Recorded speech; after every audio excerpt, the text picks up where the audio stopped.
Assalamualaikum warahmatullahi wabarakatuh.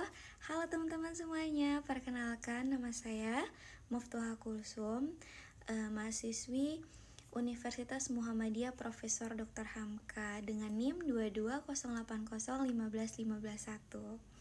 Gimana kabarnya hari ini teman-teman? Semoga semuanya selalu baik ya.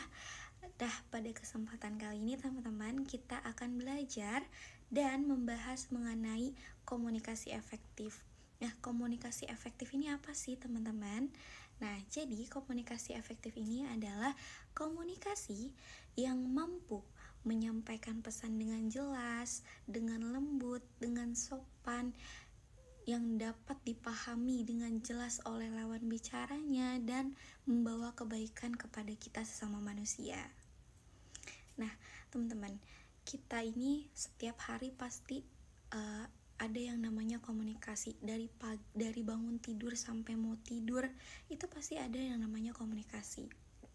Dari kecil pasti kita udah melakukan yang namanya komunikasi nih teman-teman. Kita gak bisa lepas dari yang namanya komunikasi. Komunikasi ini tuh ngapain sih? Nah, komunikasinya tuh biasanya apa? Itu menyampaikan pesan, menunjukkan perasaan, terus berhubungan dengan orang lain, ngobrol. Kan kita setiap hari selalu ngobrol ya teman-teman. Mau entah misalnya sama seseorang atau bahkan sama benda, kadang kita melakukan itu gitu teman-teman. Nah, karena itu di dalam Islam ini, di agama kita ini, Islam itu menuntun kita untuk berkomunikasi dengan baik, dengan sopan, dengan santun, dengan lembut dan penuh hikmah. Nah, teman-teman, komunikasi ini ternyata bisa membentuk kepribadian kita loh teman-teman. Dari kecil kita udah yang namanya berkomunikasi. Lewat apa sih? Kan kita waktu kecil belum bisa ngomong nih, tapi kok udah disebutnya komunikasi. Jadi berkomunikasi kita saat kecil itu tuh teman-teman, itu lewat apa? Lewat tangisan, lewat tawa, lewat senyuman, itu juga komunikasi. Nah, begitu juga saat kita dewasa, kita tuh berkomunikasi dengan cara memahami pesan dari orang lain, bagaimana kita menyampaikan pesan itu dengan lebih baik kepada orang lain juga, atau kita menerima pesan dengan baik dan menyampaikan pesan dengan lebih baik. Itu juga sangat mempengaruhi dari kepribadian kita teman-teman. Dan dari cara kita menerima itu dan menyampaikan pesan kepada orang lain merupakan proses kita untuk membentuk kepribadian kita dan hubungan sosial kita terhadap sesama manusia. Nah, teman-teman sekalian, suatu komunikasi dapat dikatakan efektif itu seperti apa sih? Itu yang bisa menghasilkan pengertian teman-teman. Maksudnya gimana? Maksudnya karena udah sering banget kita nih suka salah paham sama perkataan orang, suka nggak memahami pesan yang disampaikan sama seseorang. Karena apa? Karena cara penyampaiannya yang buruk dan isi pesannya yang kurang kata-katanya mungkin kurang lebih baik, kurang sopan atau gimana. Jadi itu yang menyebabkan komunikasi ini tidak efektif teman-teman. Makanya kita dalam berkomunikasi ini harus memastikan nih teman-teman, pesan yang kita sampaikan ini mudah untuk diterima oleh lawan bicara kita, bahasanya yang sederhana, yang bisa dimengerti oleh orang dan sesuai dengan kemampuan pendengarnya. Misalnya kita di akademik nih, kita ngomongnya bahasanya agak berbeda dari cara kita ngobrol dengan teman-teman kita yang emang maksudnya bukan di ranah akademik. Misalnya kayak cuma kita lagi main gitu, nongkrong, kan beda ya cara ngobrolnya tuh. Nah, kayak gitu teman-teman. Jadi kita menyesuaikan nih lawan bicara kita akan paham gak nih sama apa yang kita sampaikan, seperti itu. Kadang tuh kita juga sering salah paham, maksudnya gak buruk tapi orang lain mahaminnya buruk gitu, karena ternyata pesan yang kita sampaikan ini gak diterima dengan baik dan dengan jelas gitu oleh lawan bicara kita. Nah, sebenarnya itu juga bisa ada faktornya dari kitanya yang ternyata menyampaikannya kurang baik, kurang bagus, seperti itu. Nah, kegagalan komunikasi ini disebutnya yaitu kegagalan komunikasi primer teman-teman, dan komunikasinya tidak jadi efektif seperti itu. Nah, di dalam komunikasi efektif ini atau berkomunikasi ini teman-teman, kita tuh juga gak harus dan gak melulu komunikasi ini tuh terus-terusan dengan bahasa yang serius, yang kayak kita kadang kan ada beberapa bahasa yang emang kita gak paham karena emang kita belum gak menemui kata-kata itu di kehidupan sehari-hari kita. Nah, jadi ada yang namanya komunikasi ini tuh tidak perlu yang terlalu serius teman-teman.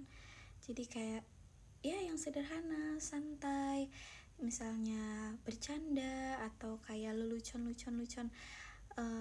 ya sama teman-teman aja gitu, yang bisa memberikan dampak, yaitu kita makin akrab sama teman-teman kita, sama lawan bicara kita, yang menyenangkan, menghangatkan suasana. Kayak misalnya dari mana aja baru kelihatan, seperti itu. Nah, kalau komunikasi yang seperti itu teman, yang bertujuan untuk menghangatkan, menyenangkan dan mempererat atau menambah keakraban kita kepada lawan bicara kita, itu namanya komunikasi fatis teman-teman. Nah, kita ini kan makhluk sosial ya teman-teman, kita tidak bisa hidup sendirian. Setiap orang tuh kita perlu memiliki 3 kebutuhan interpersonal teman-teman. Yang pertama adalah inclusion. Maaf kalau salah penyebutannya. Itu adalah kebutuhan untuk diterima. Yang kedua kontrol, yaitu kebutuhan untuk dihargai pendapatnya dan kemampuannya. Terus yang ketiga adalah affection, yaitu kebutuhan untuk dicintai, disayangi, seperti itu teman-teman. Nah, ketiga kebutuhan ini dalam hubungan sosial ini menjadi hangat, lebih aman dan lebih harmonis gitu teman-teman. Nah teman-teman, selanjutnya dengan kita berkomunikasi dengan baik dan berkomunikasi dengan cara komunikasi yang efektif, ini tuh bisa membuat kita terhindar atau menghilangkan dari yang namanya salah paham teman-teman. Kadang kan kita menyampaikan pesan apa, tapi ternyata lawan bicara kita nggak paham dan malah jadi dia berspekulasi sendiri, dan itu kan menjadi salah paham ya teman-teman. Nah, kalau kita berkomunikasi dengan cara yang baik dan berkomunikasi dengan komunikasi yang efektif, itu bisa menghilangkan yang namanya salah paham, juga bisa menyebarkan kebaikan, memperbaiki hubungan kalau misalnya komunikasinya efektif,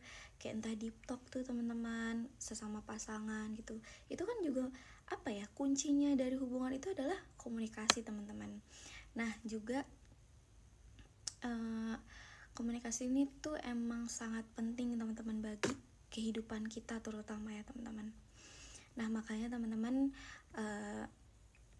mari kita latih diri kita untuk berkomunikasi dengan lebih baik, dan melatih diri agar kita berkomunikasi ini dengan cara yang sopan, santun, dengan bahasa yang lembut, jadi membawa kita ke ladang pahala dan membawa manfaat bagi kita dan serta keberkahan bagi kita.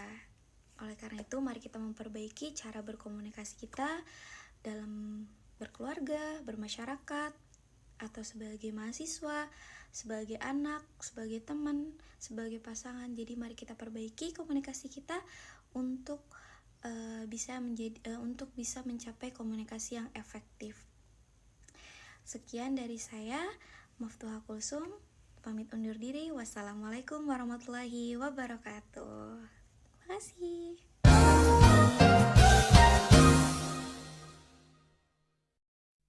Was